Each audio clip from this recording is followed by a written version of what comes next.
theorem. The centralizer of a subset X in a group G is a subgroup of a group G. Proof: let X be a subset of a group G. Since Ex is equal to Xe for each X belong to the subset X of a group G, and where E is an identity element of the group G. Therefore, the identity element E is an element of the centralizer of a subset X in a group G. Hence, the centralizer of a subset X in a group G is a non-empty set. Now, let A and B are any two elements of the centralizer of a subset X in a group G, then by definition, the element A is permutable with each element of the subset X of a group G. That is, AX is equal to XA, and the element B is also permutable with each element of the subset X in a group G. Thus, Bx is equal to as Bx is equal to XB.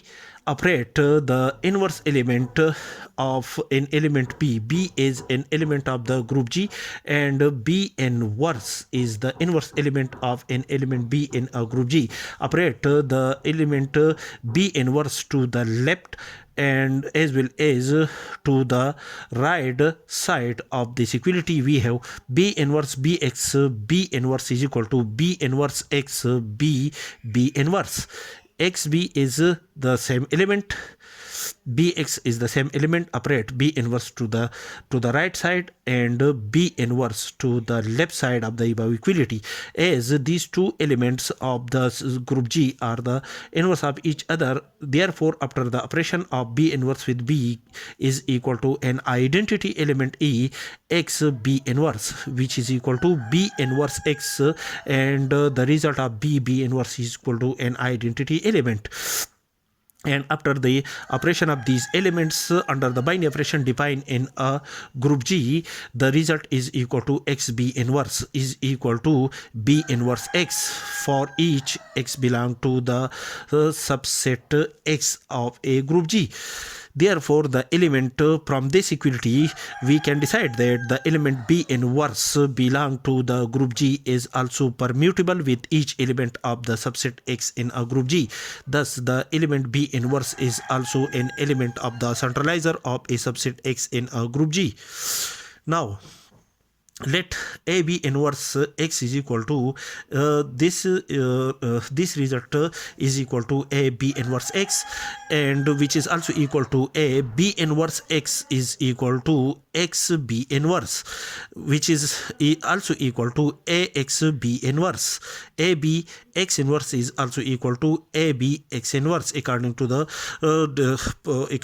associative property, and AX is equal to XA according to the above condition, XAB inverse, which is also equal to XAB inverse for each X belong to the subset X of a group G. That is, the element AB inverse of a group G, as the element A and B are the element of the group G, and also a B inverse is also an element of the group G. Therefore, the binary operation defined in a group G, the result of a B inverse under the binary operation defined in a group G is also an element of the group G.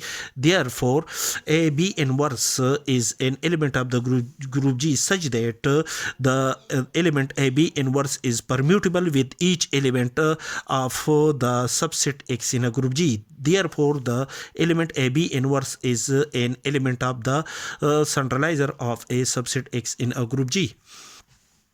Now, by a theorem we state that a subset H in a group G is a subgroup of a group G if for any two element AB belong to the subset H in a group G implies that AB inverse belong to the subset H in a group G. Then the subset H in a group G is a subgroup of the group G. According to the above theorem, is for AB belong to the centralizer of a subset X in a group G implies that a B inverse belong to the centralizer of X in a group G.